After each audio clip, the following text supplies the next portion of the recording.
Sports से जुड़ी किसी भी छोटी या बड़ी अपडेट के लिए सब्सक्राइब करें स्पोर्ट्स तक और साथ ही किसी भी नोटिफिकेशन को पाने के लिए बेल आइकन को दबाना ना भूलें। जो एंडिंग हुआ वो ज़बरदस्त रहा, पॉजिटिव नोट। तो 2019 का शुरुआत अच्छी हो इसलिए क्या करना चाहिए? ये सिडनी टेस्ट का आपका अनुभव क्या कहता है, ये ग्राउंड विकेट ये सब के बारे में? ज़रूर सर, हमारा साल काफ़ी अच्छा ख़त्म हुआ और हम कोशिश करेंगे कि ये साल भी अच्छा शुरू करें। हालांकि ये चीज़ों को हम ज़्यादा देखते नहीं क्योंकि हर मैच में हमको अलग चैलेंजेस मिलते हैं और हर मैच में हम कोशिश करते हैं अपनी बेस्ट क्रिकेट खेलें और अच्छी परफॉर्मेंस दे एज अ टीम, जो कि हमारा एम इस मैच में भी रहेगा। और हमारे लिए एक सिंगल अलग टेस्ट मैच की तरह हम इसको ले रहे हैं, जो कि हमें पूरी इंटेंसिटी और पूरे एफर्ट से खेलना है। और एमसीजी में जो हमने अच्छी चीज़ें करी उसको दोबारा रिपीट करना काफ़ी ज़रूरी होगा। ये वाले टेस्ट में हमेशा विकेट यूजुअली पहले 2-3 दिन अच्छा रहता है बैटिंग के लिए, जो पहले हमने विकेट्स देखें, और बाद में रिवर्स स्विंग और स्पिन प्ले में आते हैं। तो आई थिंक जितनी गर्मी है उसके हिसाब से विकेट अपनी ट्रू नेचर में ज़रूर आएगा। आई थिंक डे 3 ऑनवर्ड्स में भी, not day 2 but day 3 onwards वो ट्रू नेचर विकेट का बाहर ज़रूर निकल के आएगा, ऐसा हम सोच रहे हैं अभी।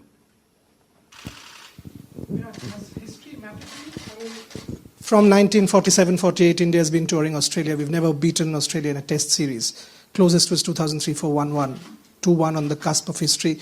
Do you guys think in such terms at all, or discuss in such terms that what has never happened before, this team can actually achieve that? Does history matter to you?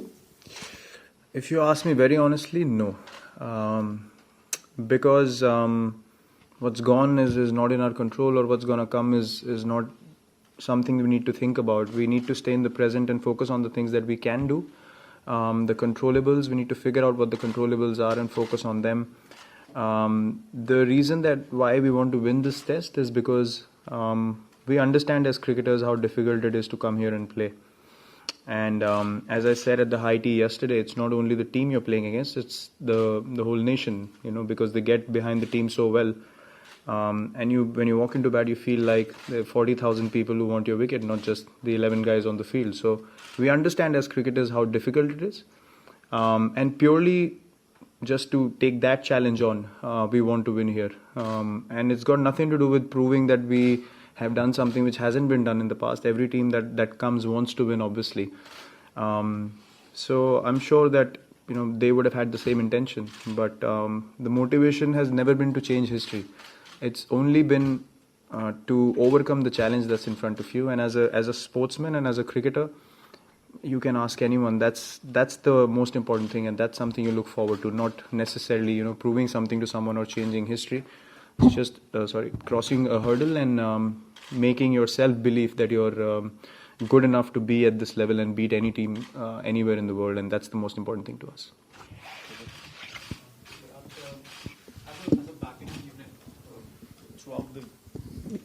As a batting unit throughout the year, you probably turned a corner in the England series, mid-series to that Nottingham Test second innings when the middle order started contributing. How much effort goes into that? Like you said before the MCG Test, like it's not technical. It cannot be completely technical for you. It's also a mental thing. So how much of that as a unit and as individually of that can be worked in the nets, or how does it go throughout that process from one series in difference in conditions? How does that happen? The reason I said it has to be an obsession to be able to win away from home is because you cannot afford to be negative even a single minute, forget a single day on tour. You need to be that convinced about your ability firstly, and the fact that you can go out there and put in a match-winning performance, not just get a score to feel good about having scored runs away from home, but to make that contribution that significant that your team wins. And I think for that you need to be absolutely positive in your mind every single minute of the tour. That's why I said it's 80% mental and 20 technical. Even if you're going through a sort of a lean patch or something like that, you go into the nets and challenge yourself so that you can mentally get over that barrier, not necessarily feel good about the positions you're getting into.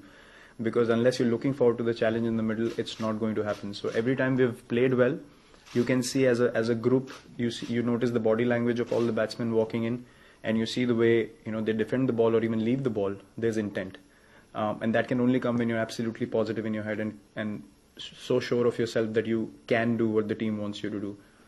And it's an individual responsibility to get into that frame of mind, and that I think is expected of any cricketer playing at the international level. And the guys have understood it. In this series, we've stood up at the right times, and when everything comes together, you obviously feel good as a team. And I'm sure the whole group is looking forward to another challenge in this test to support our bowlers equally, because they've been just outstanding. Virat, Happy New Year. Have you got any New Year's resolutions? Resolutions? Not really. I think every day can be a New Year's Eve if you want it to be.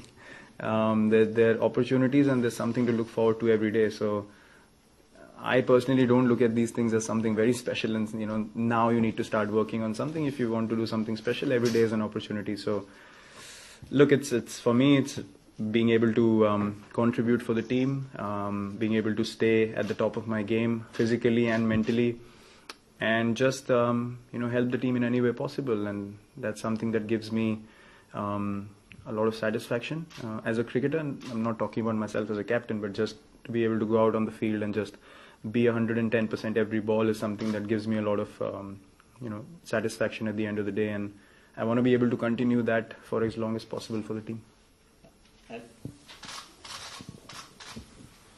Virat, you've spoken about the obsession. Are you the most obsessive person in the team, or do you think everyone else is more as obsessive? Is that your thing to impose on the others, or is there anyone who's more obsessive than you? With me, it might be seen a lot more, but I can guarantee everyone is obsessed about winning in very difficult conditions. If you see, after the last wicket fell in the last game, everyone's emotions came out, even the quietest. I saw Pujara in the replay after, and Jinx as well. I've never seen them so excited. So I think because we understand that as a team, when you push in one direction and things go well, you feel proud of the fact that you're able to counter so many things that are up against you. And it has to be an obsession. If it's an obsession, it won't stop at 1 or 2 games. If it's something that was a goal, then it stops at 1 or 2 games. But when you're obsessed about just playing good quality cricket and achieving excellence, then I don't think you, as a team, you want to stop at 2 games. You want to finish the series well and then get together and enjoy as a team afterwards. So I'm very sure, and I've seen in the change room, the guys are very optimistic and looking forward to this test as well. Yeah. Last test of the series, ahead 2-1, close to creating history. What's been the captain's message to the boys? Well, as I just mentioned, at this stage, I honestly feel like there's nothing to be said at all, because you sense energy in the change room and the guys just want to step out on the field. Even the last test match, the last day when it was raining, I didn't see anyone sit down. Everyone was walking around, doing something or the other, just warming up, doing their stretches and stuff like that, just to be able to get on the field. And we want to get on the field, and we definitely don't want to feel comfortable sitting in the change room. We want to be out there doing what we know best, and understanding that we want to do it more than anything. And at this stage, honestly, there's nothing that needs to be said, because everyone's very, very focused. Virat, hi. Just briefly on Ashwin, he only plays one format now for the last 1.5 years for the country, and it's the second consecutive series that he's not able to finish, is not available for the latter part. So is that sort of a concern that one of your senior guys is not able to complete a series on account of injury? Well, it's unfortunate that he's had 2 niggles which are quite similar in the last couple of away tours. That's something that obviously him more than anyone else will be focused to correct. And the physio and trainer have spoken to him in terms of what's required in order to get over that injury. He's very important for sure. In Test cricket, he's a vital part of this team, and we want him to be 100% fit and for a longer period, so that he can contribute more to us in the Test format, as you mentioned. He's very disappointed with the fact that he's not able to recover in time, but the things that have been laid out to him, what needs to be done to get back to full fitness. And honestly, you can't really predict an injury when it happens, you just can manage it, and he's doing what he can to get over that injury. That's good. You obviously mentioned history. Like for yourself personally, would this be your greatest achievement as a captain? Well, I don't know, because it's only been 4 years. So if it happens, great, because I've come here the third time now on a test tour, and I understand how difficult it is to win here. Not necessarily your own performances, because at times you can put in a good performance in Australia, but to win as a team has been the biggest challenge for us. And the individual performances are honestly something that you don't even remember from the last tours, because winning is the most important thing at the end of the day. You might have your name up on the honors board, but if your team doesn't win, it doesn't really matter. So yeah, till now it would definitely be a big series win, not just for me but for the whole team, purely because of the fact that this is the place where we started our transition. To be honest, this particular venue is when MS gave up captaincy, and we had a totally young side starting at number 6 or 7 in the world. And we come back here as the number 1 test side in the world, and we want to be able to take that legacy forward, and as I said, just play the kind of cricket that we played in this series, which has been exciting for the people to watch, and for both teams competing in it as well, which is, I think, the most important thing. Virat, the last MCG victory must have been a very significant win during your captaincy career. If so, what has it taught you, the MCG win? I think it's just, I don't know, it's just solidified the belief that we have as a team much more. Not only me, I mean, the things that we've been talking about for a long time, for the past 12 months, I think wins like MCG and Adelaide only make you feel as a team that you're heading in the right direction. You will obviously make mistakes, and you will have things that you need to improve on or correct along the way, but you can't change your personality or your character as a team. And when that comes through, you understand that against all the odds, you stuck together as a side, and eventually you start getting your results, and you start believing in yourself. You see guys, growing in their confidence levels, and that's a beautiful sight to see, because I think these kind of victories evolve you as a cricketer and as a person as well, and that can only happen when you have total belief in what you want to do rather than following someone else's opinions. So I think as a side it gave us a lot of belief that yes, we were heading in the right direction always, and we were very close. We just had to understand our mistakes and correct them at the right times. Not that we were not willing to correct them, but the timing wasn't right. So yeah, I mean, it just gives us more confidence to keep doing these things more often and not stop there. That's true. Done it. Players, including myself, who are adept at scoring runs overseas and also going between formats, without too much issue. What do you put into your preparation to make sure that you can do that? Is it physical things you do with your training, or is it more of a mental game? Yeah, the physical part has definitely helped me massively in the last 3 years. I feel like I can switch formats very easily and be at the top of my energy levels or the intensity that's required to play international cricket, because I work really hard on my fitness. There are many factors involved, the diet patterns, the sleep patterns, and all these sort of things are very, very crucial. But apart from all that, I believe in backing my technical ability to score in all formats. I'm not someone who aims to be the biggest six hitter as such. I'm happy to knock the ball around in shorter formats and get runs. As long as the intent is there and you're working towards making your team win, you don't necessarily need to go out there and make people go, wow, what was that shot, So I'm not bothered by those things. The thing that drives me is just helping the team at any cost. And for that, I need to be at the top of my game in all formats, because I believe that I can make match-winning contributions for my team.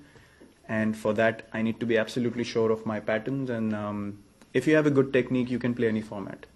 That's the bottom line. That's what I believe in.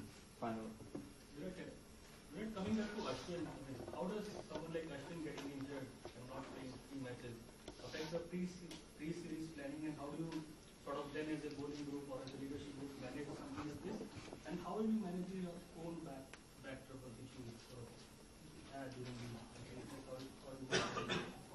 Well, the Ashwin factor, I think it does make you alter your plans a little bit throughout the course of the series. But the fact that Vihari has bowled beautifully whenever we've given him the ball makes us feel absolutely calm about Ashwin not getting to play.